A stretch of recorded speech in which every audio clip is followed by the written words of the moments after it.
자, 지금 글로벌 시장이 왜 이렇게 흔들리는지 그 핵심을 한번 파헤쳐 보겠습니다.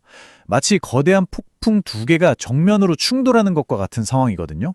바로 본론으로 들어가 보죠. 아니, 시장이 왜 갑자기 이렇게 공황 상태에 빠진 걸까요? 모두가 서둘러서 안전한 곳으로 도망치려는 이 리스크 오프 분위기. 도대체 그 뒤에 뭐가 있는 걸까요? 이게 문제가 하나가 아니라는 겁니다.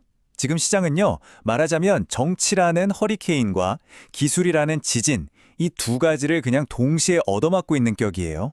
자, 그럼 첫 번째 폭풍부터 한번 살펴볼까요? 그건 바로 미국발 보편적 관세라는 아주 거대한 위협입니다. 핵심은 바로 이 숫자 15%입니다. 이게 바로 제한된 보편적 관세율인데요. 투자자들은 이걸 보고 공포에 떨고 있는 거죠. 왜냐하면 이게 현실화되면 글로벌 공급망 전체에 엄청난 충격을 줄 수 있거든요. 바로 이런 공포가 시장을 전형적인 리스크 오프 국면으로 몰아넣고 있는 겁니다. 그러니까 투자자들이 위험 자산, 예를 들면 주식 같은 걸 막 던지고 어떻게든 안전한 곳으로 돈을 옮기려는 바로 그런 상황인 거죠. 자, 여기 이 데이터를 보시면 그 증거가 딱 나옵니다. 보세요. S&P 500 지수는 떨어지고 있죠. 반면에 전통적인 안전자산으로 꼽히는 금이나 미국 국채 가격은 오르고 있잖아요. 이게 바로 그겁니다. 이 차트를 보면 상황이 한눈에 들어오죠. 자본이 주식시장에서 빠져나와서 어디로 가고 있나요? 바로 금으로 몰리고 있습니다. 이게 바로 시장이 극심한 공포를 느끼고 있다는 전형적인 신호입니다. 하지만 관세 위협, 이게 이야기의 전부가 아닙니다. 이제 두 번째 폭풍으로 넘어가 보죠. 이건 기술업계를 완전히 뒤흔들고 있는 문제인데요. 바로 AI를 둘러싼 이 엄청난 분열 현상입니다. 요즘 AI 종말론이라는 말까지 나오고 있어요. 이게 뭐냐면 AI가 너무 똑똑해져서 결국엔 자기가 기반하고 있는 이 소프트웨어 플랫폼들 자체를 대체해버릴 거라는 공포예요. 이러니 당연히 투자자들의 불안감이 커질 수밖에 없죠. 이것 때문에 지금 시장이 완전히 둘로 쪼개졌습니다. 한쪽에서는 AI 소프트웨어 기업들 주가가 폭락하고 있고요. 다른 한쪽에서는 엔비디아나 SK 하이닉스처럼 실제 칩을 만드는 하드웨어 기업들 주가는 사상 최고치를 찍고 있어요. 근데 여기서 중요한 게 뭐냐면 이 하드웨어 기업들도 결국 글로벌 공급망에 묶여 있다는 거예요.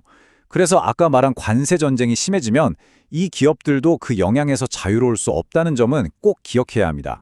자, 이렇게 시장이 온통 혼란스러운 상황에서 투자자들은 그런 어디에서 기회를 찾으려고 할까요? 바로 이 지점에서 한국 시장이 대안으로 떠오르고 있는 겁니다.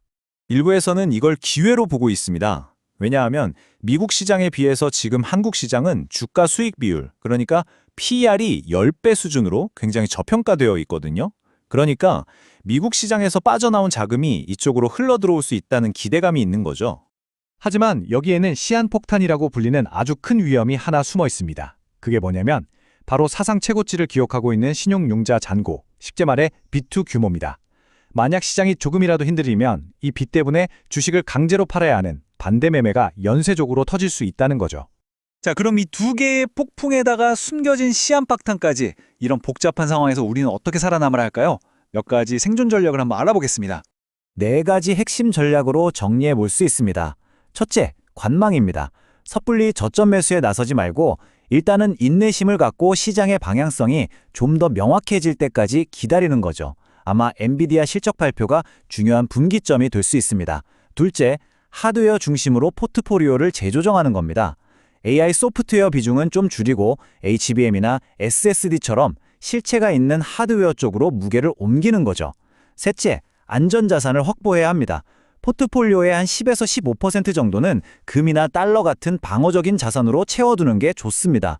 마지막으로 넷째, 시장과 상관없이 독자적으로 성장할 수 있는 그런 알파를 찾아 나서는 겁니다.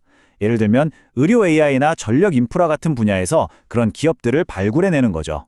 자, 이 모든 분석을 종합해보면 우리는 마지막 질문에 도달하게 됩니다. 결론부터 말씀드리면 지금 시장은 현실이 아니라 공포가 지배하고 있습니다. 실제로 무슨 일이 일어나고 있느냐보다 앞으로 무슨 일이 일어날지도 모른다는 그 두려움이 시장을 더 강력하게 움직이고 있다는 거죠. 그래서 마지막 질문은 이겁니다. 과연 무엇이 이길까요? AI 소프트웨어가 붕괴할 거라는 이 공포일까요? 아니면 AI 하드웨어에 대한 폭발적인 수요라는 현실일까요? 이 둘의 싸움에서 누가 이기느냐? 바로 이게 앞으로 시장의 방향을 결정할 가장 중요한 변곡점이 될 겁니다. 우리가 계속해서 지켜봐야 할 이유죠. 좋아요, 구독 부탁드립니다. 감사합니다.